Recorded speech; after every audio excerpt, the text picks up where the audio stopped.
Alright, so you want to go backpacking, but you don't want to break the bank whilst doing it. Well, there is budget gear out there, and today I'm going to show you 3 tips on how you can get some budget gear. So hopefully your wallet isn't as light as your gear. So let's get into it.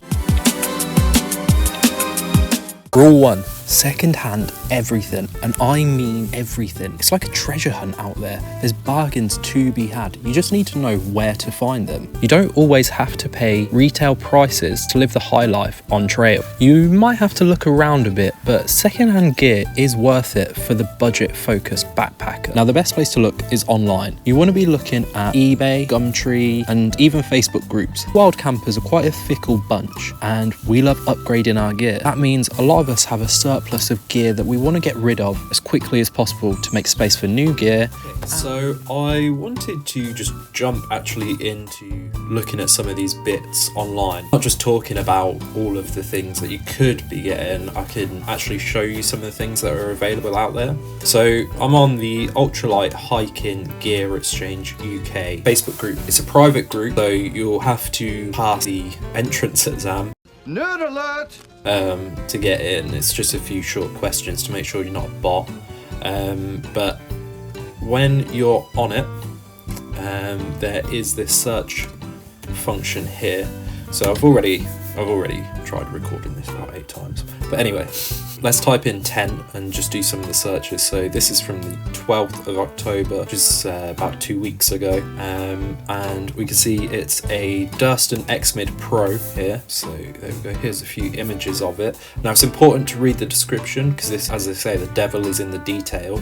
Brought this ultralight Summer 10. He's never even slept in it, and he's selling it to save money. It was either this or it was Hillyberg, so he went with this.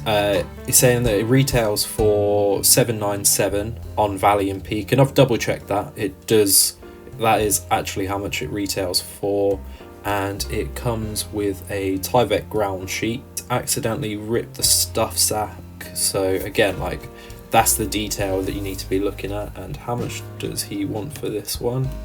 £635, so down from £800 to £635, and the stuff sack has got a little bit of a rip in it, but easily replaceable. Got another X-Mid here, surprise surprise. I think a lot of these are going to be X-Mids, but he's paid £178 in import fees. Great condition, small central section, one vestful, zip, thread has come loose, no rips to the DCF, just the thread. So he's used this a few times. Got the images of it there. It's going for $580, it says dollars, but I assume it's, yeah, £580. So again, huge savings on X-Mids. We've got Gossamer gear, the 2 here. I think these are really smart looking tents, £240. I don't know how much these actually retail for. Let's just do a £360 on ultralight gear. So that's a huge saving as well. We've got some of the backpacks if we sort them by post. Got a Z pack here. How much is that going for? £250. And costs new £454 plus import and delivery, so approximately £600 all in. You could have that for £250 if you're quick enough. Atom pack here, like great British designed, manufactured backpack, really popular, really well tested. This is the RE40, £130. And yeah, £170 to buy it new.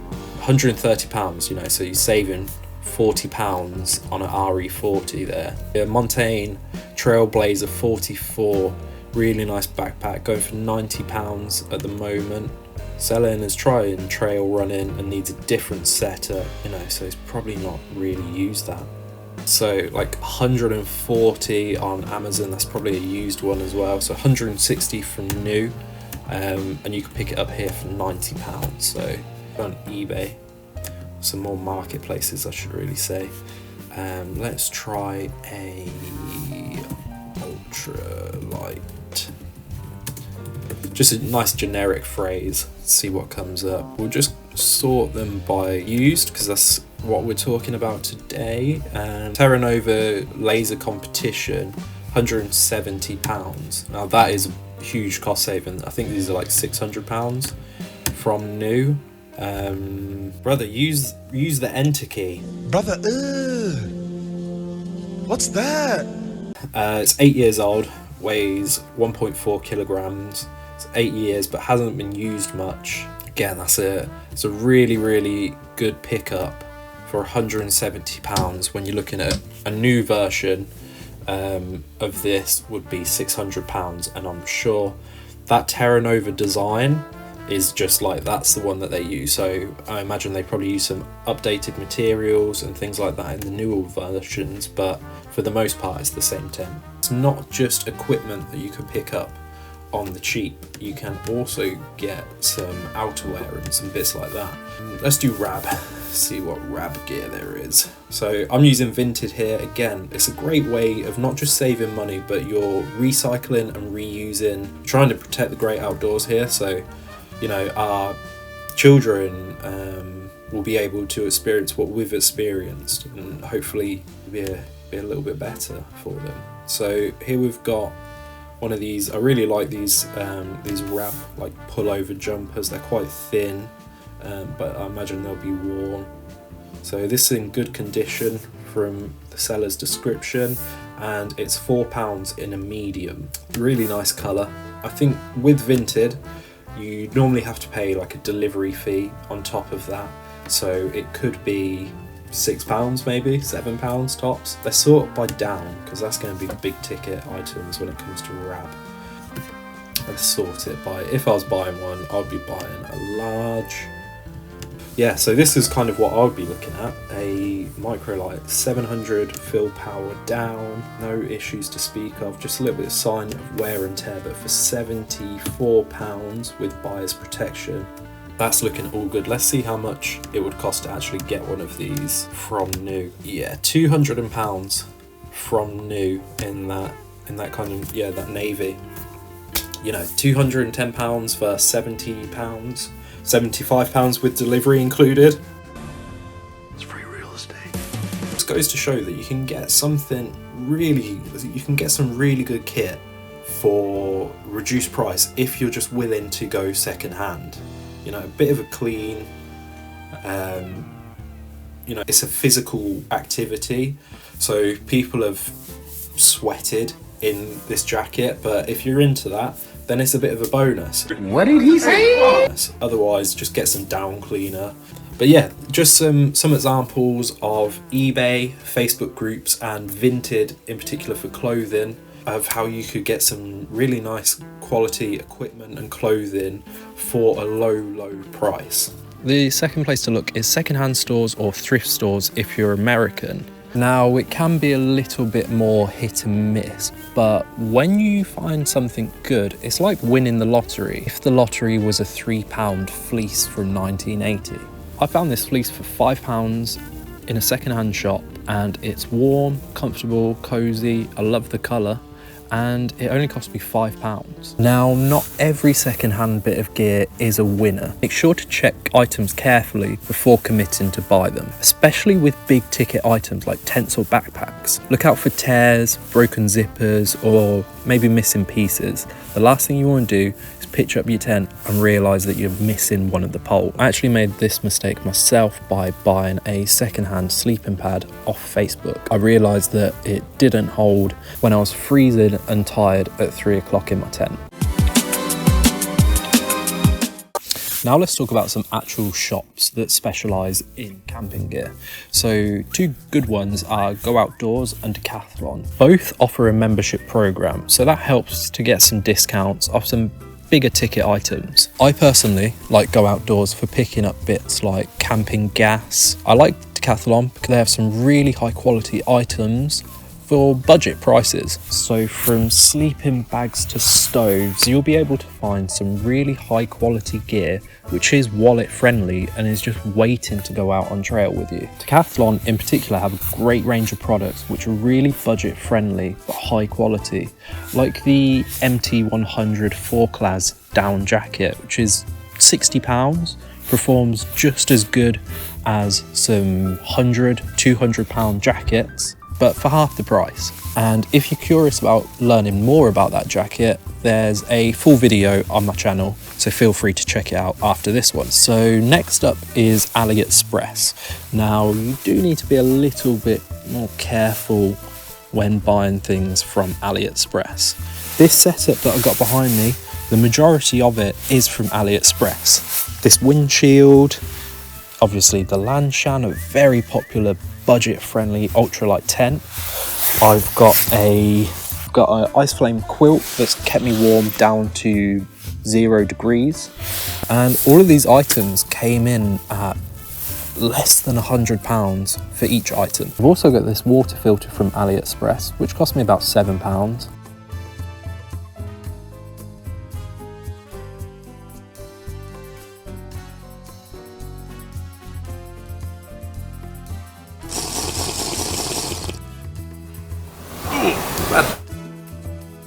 And I'm yet to contract any waterborne diseases. Yet. AliExpress can be a bit of a mixed bag. There's some great finds on there, like the bits that I've mentioned, but then there's also some not so good things. So what I'd recommend doing is sticking to some of the known high quality brands like Nature Hike, 3FL, Fire Maple, BRS, and Aegis Max. AliExpress is kind of like Christmas for backpacking. You order something, months later, boom, it shows up at your door, delivered by Santa in a pair of trail runners. Maybe not Santa in a pair of trail runners, more likely DPD. But anyway, a budget-friendly stove has arrived at your door. You can't even remember when you ordered it or why you ordered it, but you've got one. Actually, you've got 3 now. So remember, check the reviews, check the sellers, and try to stick to items from known reputable brands, but push the boat out there a little bit and try some different bits. I've never heard of the people that make this water filter, but it's turned out to be great. So have a think about some of the essentials that you can get, utensils that you could get from places like AliExpress, or camping gas that you could get from Decathlon, or... But look, don't go cheap on everything. Some things you're gonna need to spend some money on, like sleeping bags or shelters. The last thing you want is for your shelter or your sleeping bag to get compromised by the weather that we experience here, because that could potentially turn into a life-threatening situation. But gear like kitchenware, you could always go for the budget option instead. So if you aren't buying new, go budget where you can. You don't always have to buy the most expensive ultralight equipment, particularly if you're a beginner. You don't know if you actually enjoy this hobby yet. So, rule number 3, DIY and dehydrated meals. If you're looking to save some money, then get creative. Think about the gear that you might be able to make yourself, and think about the meals that you might be able to put together yourself as well. Now, making your own dehydrated meals isn't just for the survivalists out there. It's budget friendly, and you've probably already got all the equipment that you need to do it with. Now, the best thing you can have is actually a dehydrator, but if you need to make it without one, then you could just use your oven on the lowest setting and let that dehydrate the meals. Think about it, you're in control of the flavors. You can have exactly what you like on trail. And trust me, if you've been walking through the rain and the cold, there's nothing better than a homemade warm meal at the end of a long day. And you can only get that if you make it yourself. Like this homemade refried bean recipe that I used is packed full of protein, fats and carbs, and it's delicious. All I did was dehydrate some refried beans, threw in some vegetables like peppers, sweet corn and some spinach to get some extra vitamins in there, and then I put it all in a wrap and ate it whilst on trail. And there's loads more recipes out there, and a lot of these ingredients you can just already get from the stores. For example, this is a recipe that I made by low-fat Thai green curry. I then added some store-bought tofu knots and some store-bought rice noodles, and we had ourselves a tasty, low-cost, low-weight Thai green curry noodle thing. So look for high-calorie ingredients like powdered milk, powdered coconut, dried beans, or even jerky to add even more flavour and calories into your meals to keep you going for longer. For snacks, think about things like energy bars or trail mix. There's a reason why it's called trail mix. It's packed full of fats and sugars to keep you going on trail. And if you make your own, it's normally healthier and you save more money than if you were to just buy store-bought stuff. My go-to homemade trail mix is chocolate with some pretzel bits, some nuts. Oh, delicious. But DIY doesn't have to end with just food. You can make your own gear as well. Now, I'm not exactly a master craftsman, but the people over on the subreddit Make Your Own Gear, or MYOG, have some really great and interesting gear that they've made themselves. Now, I have been able to make my own, but for a quick example, I made this meal cozy or pot cozy, which basically I use it to put my homemade camping meals in with hot water and then fold over the top and keep that folded over and let it hydrate. But of course you could also use it as a pot cozy. Now Gossamer Gear actually sell something very similar to this for £30. What? Bro, what are you talking about, man? I was able to make 2 of these for £5 just using some reflective material and some duct tape. So if you can get a little bit creative and savvy, then you can save some money. So there you have it. Backpacking on a budget doesn't mean that you have to sacrifice quality or comfort. With a bit of creativity, maybe some secondhand purchases, and a little bit of DIY, you can build a setup which is both light on your wallet and lightweight on the trail. What's better than that? So if you found this video helpful, or you've got your own budget-friendly tips, then hit that like button or leave a comment so you can share your tips with the community. And don't forget to subscribe for more videos like this, or more videos where I'm actually on trail getting to use some of this gear that we discussed today. Go get outside and see how much adventure you can squeeze out of your pounds. Thanks again for watching. My name's Ollie and you've been watching Trail Tested Gear. Cheers.